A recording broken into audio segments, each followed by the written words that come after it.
You weren't born to blend in. You were programmed to wake up. But they buried you in a script that was never yours.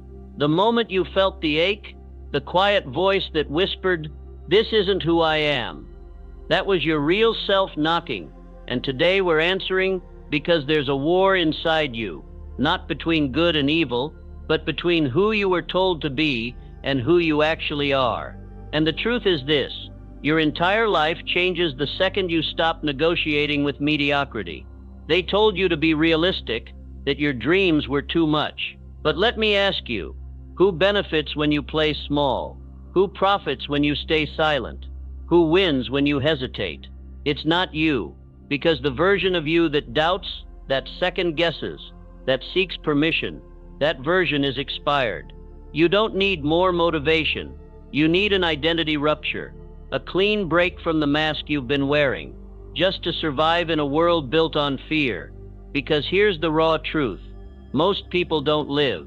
They exist inside a mental cage, a cage built by the beliefs of people who quit on themselves.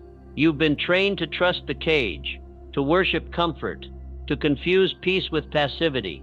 But that ends today. Let me give it to you straight. Every breakthrough begins with betrayal. You must betray your current self to become your higher one. You must disappoint the version of you that's addicted to validation. You must offend the you that's been playing safe in the shallow end of your own potential. Because the voice you keep hearing, the one that says, "There's more," that's not fantasy. That's memory. It's your future self, calling you from the other side of hesitation. And the only way to meet them is to walk away from everything that's not aligned. So let's make this personal. Look around. Everything in your life right now, the results, the relationships, the routines, they are a direct reflection of your current identity, not your potential, not your value, not your worth, just your internal operating system. And the good news, a system can be replaced. See, you've been running version 1.0, the people pleaser, the perfectionist, the procrastinator. It's time for an upgrade, because your mind isn't broken, it's just been misprogrammed. And until you change what you believe about yourself, nothing else changes. You don't need a new strategy. You need a new standard. You don't need more time. You need a decision, because power doesn't come from hoping. It comes from choosing. You think success is for the lucky. Let me tell you about Henry Ford. Before he became the king of the automobile, he was just a man who refused to believe in can't. People laughed when he said he'd build a self-propelled vehicle, but Ford didn't ask for opinions. He gave his subconscious commands. He said, "Whether you think you can or think you can't, you're right." That's not just a quote, that's a blueprint. Because the subconscious mind doesn't argue. It obeys, and it always listens to the loudest voice inside you. So what have you been feeding it? "I'm tired. I'm stuck. I'm not ready." Your words are seeds. Your identity is the harvest. And every time you speak limitation, you deepen the roots of the version you're trying to outgrow. That ends here, because we're not negotiating with fear anymore. Fear is a follower. It only grows when you feed it. So we're starving it, with action, with belief, with new internal language. Listen to me. You're not a mistake. You're not too late. You're not broken. You're becoming. And if no one ever told you this before, let me be the first. You were born with the blueprint of greatness already inside you. But here's the twist. The world can't activate it. Only you can. And that activation starts with one truth. I am not who they told me I was. This is not motivation. This is a reprogramming. You're stepping into a new operating system. Not a 2.0 version of your current self, but a total reset. You don't need to improve the cage. You need to break it. Because you weren't meant to cope. You were born to create, to command, to construct reality through belief. And the second you stop identifying as someone trying and start identifying as someone becoming, you shift dimensions. So let me leave you with this. Say it loud. Say it like it's already true. Say it until your voice shakes. This is the reset. This is the rewrite. This is where my old story ends and my real self begins. I don't hesitate. I build. I become. Now move like it's done. Your subconscious doesn't care what's true. It only cares what you repeat. Read that again, because everything changes when you understand it. You weren't held back by lack of talent. You were held back by the phrases you fed yourself on loop. Maybe I'm not cut out for this. What if I fail? I'm just not that type of person. No, that's not truth. That's training. You were trained into hesitation, programmed into playing it safe, conditioned by culture to self-sabotage with logic. But now, we're doing surgery on your belief system. You've got to understand, every identity is a result of repetition. Every limitation is a result of permission. And the only reason you still doubt yourself is because you've rehearsed powerlessness more than potential. Napoleon Hill knew this secret. He called it autosuggestion, the process of reprogramming the mind by feeding it purposeful belief on repeat. It's not magic, it's mechanics. Because the subconscious doesn't choose, it accepts. It takes your most repeated phrases and builds your life around them. So if you've been saying, "I always struggle," guess what becomes real? If you've been saying, "I'm just not that confident," guess what becomes your default? You've got to hijack the pattern. You've got to speak the new identity before you feel ready to live it. Because the subconscious doesn't know the difference between what's real and what's imagined. It just builds based on repetition and emotion. And repetition is the ritual of becoming. Thomas Edison didn't invent the light bulb overnight.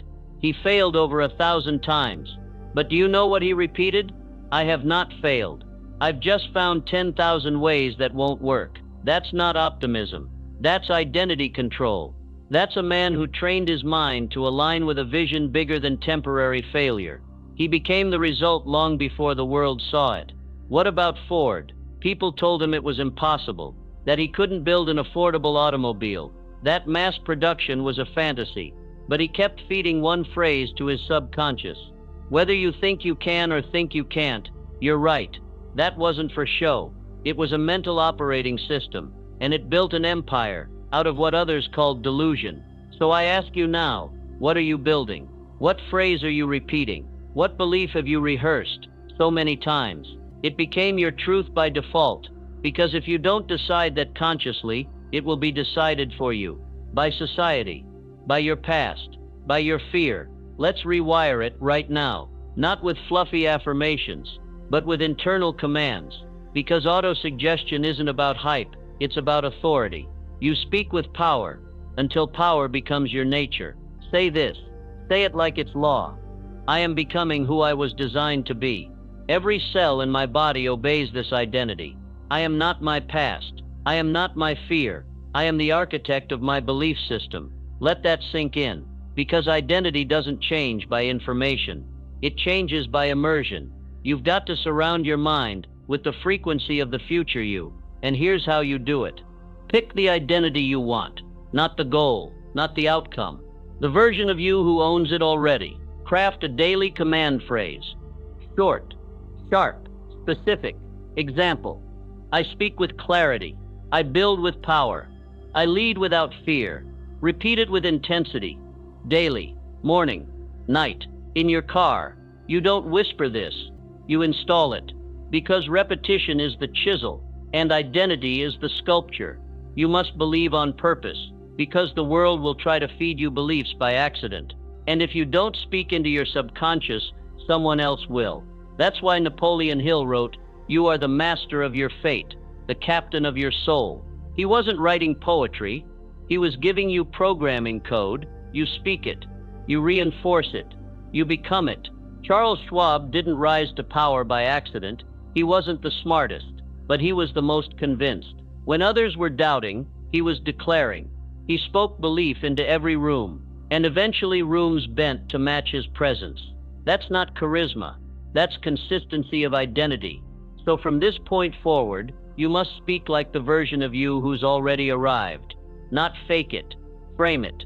Because you don't rise to the level of your dreams, you rise to the level of your repeated identity. And if that's still hard to accept, let me tell you why.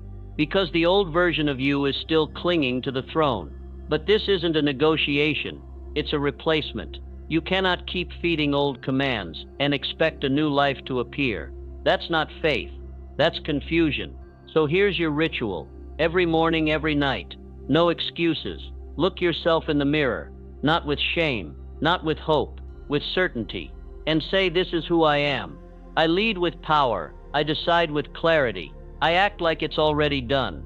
Don't wait to feel it. Your feelings follow your focus. Say it again, and again, and again, until the old you doesn't recognize your voice anymore. Because this is how you rewire your reality. You speak identity on repeat, until your subconscious forgets who you used to be. Say it daily. Say it boldly. Say it until you don't flinch. I do not repeat fear. I repeat power. I do not speak doubt. I speak destiny. I do not fake belief. I form it. Now move like the rewiring has already begun. You cannot serve two identities. One must die. That's not philosophy. That's physics. Because where your energy goes, your life flows. And you cannot flow in two directions at once. Every time you hesitate, every time you dip one foot into greatness while keeping the other in familiarity, you split your own power. You divide your identity, and a divided identity is a dead identity. Let me be blunt. You've been trying to change without deciding. You've been dabbling in a new future while maintaining a loyalty contract with your past. You say you want the breakthrough, but you're still renting belief by the day. That ends here. You don't rent identity. You own it. You become it. You burn the bridge. There's a reason generals in ancient wars would burn their own ships upon arrival. Not to be dramatic, to be decisive. Because when retreat is not an option, only victory becomes inevitable. Listen to me. You don't rise through preference. You rise through decision. Final, non-negotiable, burn the bridge type decision. Say this out loud. I've already decided. Let that become your inner anthem. Because when you decide, you stop asking for permission. Napoleon Hill told the story of Edwin C. Barnes, a man who declared one sentence that rewired his destiny. I will become the business partner of Thomas Edison. Not I hope to. Not maybe one day. Not if I get lucky. It was a non-negotiable outcome. He had no money, no credentials, just decision. And that decision moved him. It moved his words. It moved his feet. It moved the universe around him. He got on a freight train, dirty, broke, unknown, and showed up at Edison's lab like destiny had an appointment. Edison later wrote, there was something in the expression of his face which conveyed the impression that he was determined to get what he had come for. That wasn't confidence. That was identity in motion. That was a man who burned the bridge. You think you need more clarity, more time, more support. No, you need decision. Because the minute you decide, you'll make time, you'll build clarity, you'll attract support, not before. The decision is the initiation key. If you're still leaving the door cracked for the old you, the new you won't enter. Because transformation doesn't visit open options, it visits total surrender. The most dangerous version of you is not the one who's fearless, it's the one who's finally decided. No more lukewarm effort, no more half belief, no more fallback plans pretending to be wisdom. You've been calling it being realistic, but it's been identity betrayal. You don't get to carry the old excuses into your new assignment. Let them die, bury them, burn them, because on the other side of decision is alignment, is momentum, is confirmation from reality itself. Alexander the Great conquered the known world by 30, not because he had better weapons, but because he had one rule: no retreat. He burned every fallback, and his army fought like it was already done. That's how power moves. That's how destiny gets delivered. Look around you. How many bridges are still standing? Bridges to the old mindset. Bridges to the old story. Bridges to what if this doesn't work. Burn them, because the longer you stay in between, the more exhausted you'll become. Half commitment is a mental tax. Undecided identity is a silent killer. You cannot outrun the version of you that refuses to die. So kill it. Kill the doubt. Kill the version of you that's still negotiating with fear, and birth the one who says, this is already mine. From now on, every thought gets filtered through one question: does this serve my decided identity? If not, cut it, silence it, replace it, because you don't entertain what doesn't belong in the life you've already claimed. This is the repetition loop that becomes your armor. I've already decided. I've burned the bridge. I lead. I don't look back. Say it. Say it until your nervous system catches up, because your emotions may waver, but your decision must not. Think of the old you like a ghost, and ghosts only haunt the undecided. Once you lock in, the haunting stops, the confusion quiets, the power activates, and don't wait for motivation. That's not what leaders do. Leaders decide, then build momentum through movement. You want the life they write books about? Start writing your own inner command. Here it is. I do not ask for permission. I operate from decision. My identity is not up for debate. From this moment on, you don't act like someone trying to change. You act like someone who already did. You move like it's done. You speak like it's done. You train like it's done. Because the world doesn't bend to the hopeful. It bends to the certain. Burn the bridge. Say it again. I've already decided. There is no backup plan. I don't retreat. I become. Your future is contagious, but so is mediocrity. You don't just become what you believe. You become what you're around. The energy you tolerate becomes the energy you inherit. Napoleon Hill called it the mastermind. Not just a group, not just a network. A living force of shared belief, unstoppable will, and magnified vision. Two minds locked in harmony create a third mind, and that third mind can move mountains. If you're still hanging around people who treat your goals like fantasy, who roll their eyes when you talk big, who dilute your ambition with fake humility, you are suffocating your potential. Slowly, quietly, consistently. You cannot build a billion-dollar mind in a 5-cent environment. This isn't judgment. This is math. You're calculating your future with people who can't even calculate their self-worth. You've been loyal to energy that isn't loyal to your future. Time to make the cut. Time to raise the standard. Time to clean your atmosphere. Every person in your life is either feeding your belief, leaking your vision, matching your commitment, or mocking your growth. There is no neutral energy. There are no harmless just-in-case friendships. They're either fertilizer or fungus. Let's talk truth. When was the last time someone looked you in the eye and said, "You were born for more. Now act like it. You're playing small. Fix it. You're better than this energy.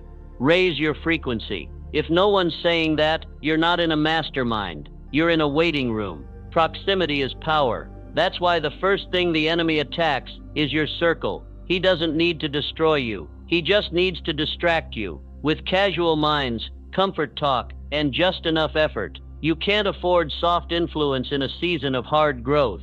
You can't keep apologizing for your new boundaries, new fire, new expectations. This is your becoming era, and becoming requires boldness in association. If you feel drained after conversations, if you feel you need to shrink to keep peace, if you feel resistance when you share your dreams, that's not your circle, that's your anchor. The mastermind principle is not about hype, it's about identity alignment. Hill studied titans like Andrew Carnegie, men who created vast networks of aligned minds, not friends. Builders, people who spoke vision like a native tongue, people who wouldn't let you shrink without calling it treason. You don't need fans, you need mirrors, people who reflect the truth, people who say, "Let's build, not let's chill," because casual language creates casual results, and you weren't born for casual anything. Say this with me: I do not allow weak energy in my atmosphere. Say it again. Say it until it becomes your filter, your firewall, your force field. Protect your mind like it's the vault of your legacy, because it is. You are not just shaping thoughts, you are shaping your frequency, and energy is contagious. You don't catch success by accident, you absorb it. Through people, through words, through repetition. You've been infected by too much small talk. Too many opinions from people who don't even believe in themselves. Time to get surgical. Time to curate your circle like your destiny depends on it, because it does. Listen, your next level is already real, but it's hiding inside a room you haven't entered yet. That room has rules. That room has requirements. That room has vibrations. Only the fully committed can carry, and your old circle can't come with you. Here's how you find your real tribe. Speak your vision openly. Watch who leans in. Watch who flinches. Watch who suddenly gets quiet. Now you know. Now act accordingly. A lion doesn't negotiate with sheep. A rocket doesn't ask the launch pad for permission. And you don't consult the old world. When building a new one, you are the sum of the top 5 belief systems around you, not people, belief systems. So ask yourself, what do they expect of themselves? What do they tolerate? What do they normalize? What do they speak into the air? That's your echo chamber, and it's shaping you every second. Time to build your mastermind circle. People with spiritual stamina, people who speak future fluently, people who get uncomfortable when you settle, people who activate your identity by just being in the room. The truth is, if you don't curate your energy, the world will corrupt it for you. The algorithm of life responds to vibration. It hears what you tolerate and multiplies it. So declare this now: I am the gatekeeper of my atmosphere.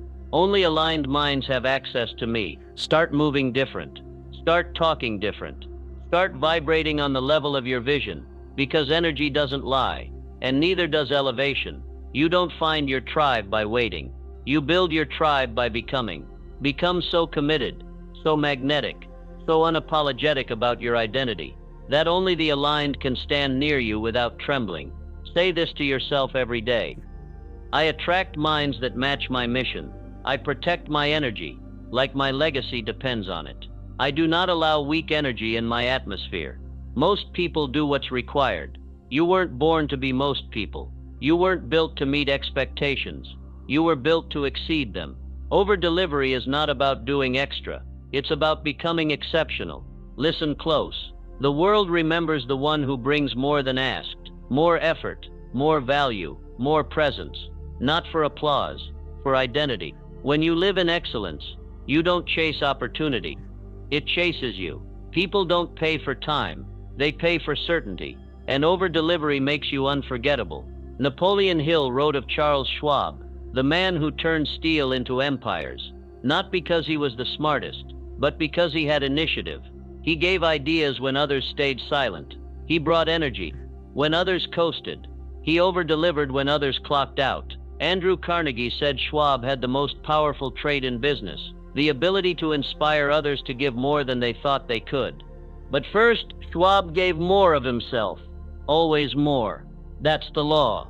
You will never rise above the level of effort you normalize. Effort is not about grind. It's about identity posture. Do you show up like it's a task, or do you show up like it's your legacy on the line? Here's the secret. The universe doesn't reward you for what you do. It rewards you for who you are while doing it. You don't over-deliver to impress. You over-deliver because you're aligned, because it's who you are now. Ordinary minds ask, what do I have to do? Exceptional minds declare, what would someone at my future level do right now? That question. It's the identity filter, the separator. Carnegie never hired based on skill alone. He hired based on initiative. Men who thought past the task, who gave more than they were paid for. Because he knew the giver becomes the magnet. Want to become unstoppable? Detach from outcome. Stop working for praise.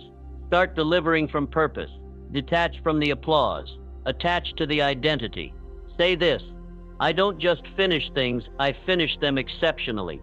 I leave fingerprints of excellence wherever I go.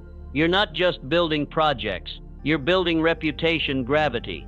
When you exceed expectations long enough, the world starts adjusting its expectations around you. People remember how you make them feel. Over-delivery makes them feel safe. It makes them feel inspired. It makes them trust you before the results even show up. And don't miss this. Over-delivery doesn't mean overextending. This is not about burnout. This is about alignment.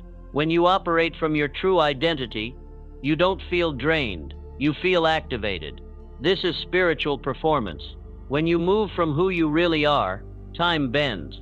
Doors open. Energy multiplies. Because identity is divine leverage. You've been asking, how do I get more opportunities? Start asking, how can I give more than expected? Without asking for anything back. That's when momentum finds you. You want to stand out? Go 1 inch further than everyone else is willing. One more phone call. One more refined detail. One more moment of intention. That inch repeated becomes separation. Ford didn't rise by doing what everyone else did. He created a system that did more with less. That meant over-delivering with precision. Excellence doesn't mean chaos. It means calculated energy. Give more, not just effort. Clarity, vision, presence. Be the person in the room whose energy speaks before they open their mouth. When you make over-delivery a habit, people stop asking, can they handle it? They start trusting you with the mission. And trust is the highest currency in high-performance environments. Let this lock into your identity. I exceed expectations because it's who I am, not because it's required, not because it's rewarded, but because you've decided to operate on another frequency now. Your job isn't to blend in. It's to become the standard, the example, the reminder that greatness still exists in a world of shortcuts.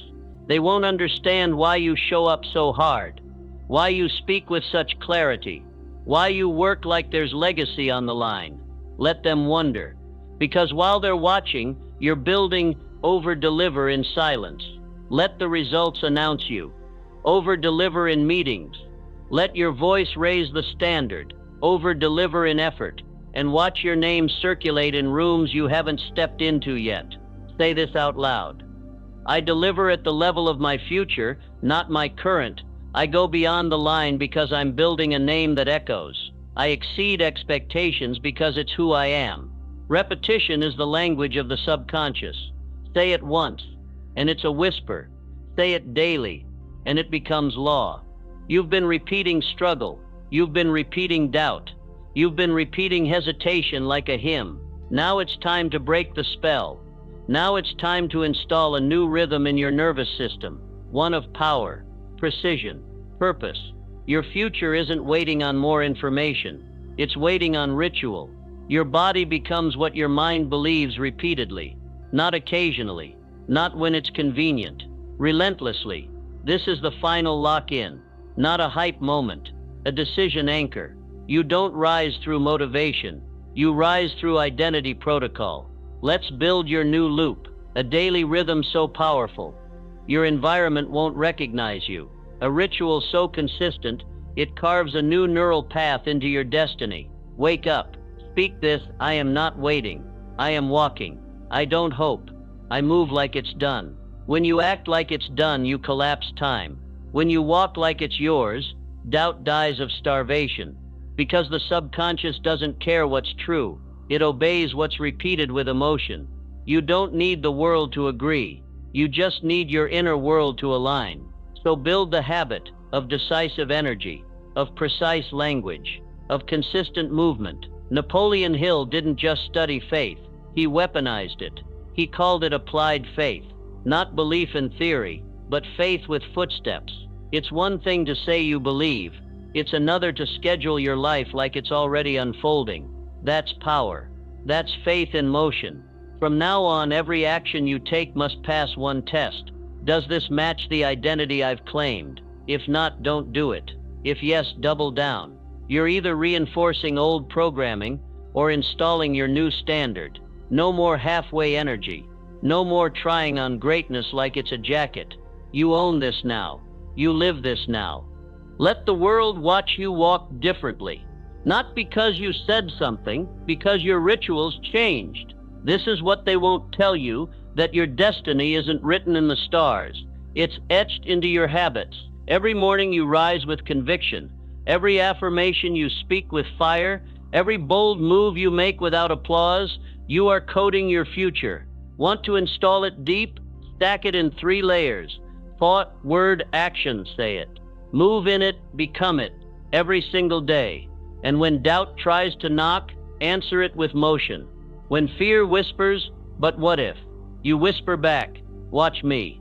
It's already yours. You just have to become someone who can carry it. And that becoming, that's a daily decision, not a one-time event. Affirmation isn't magic. It's mental programming. It's subconscious instruction. It's leadership over your inner dialogue.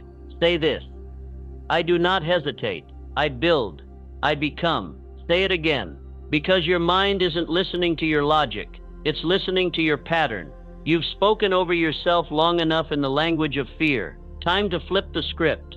Start your day with this identity loop. I know who I am. I know where I'm going. I know what I expect from myself. Then move accordingly. This is your new normal.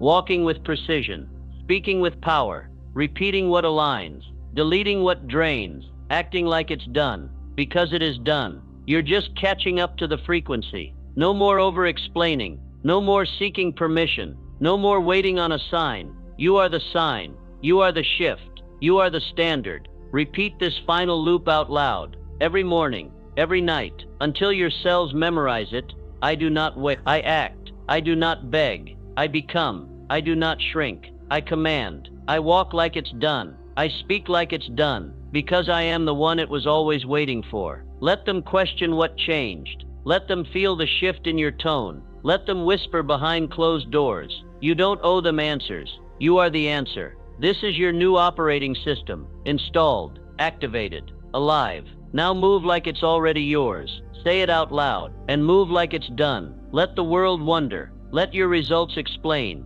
You'll never be the same again.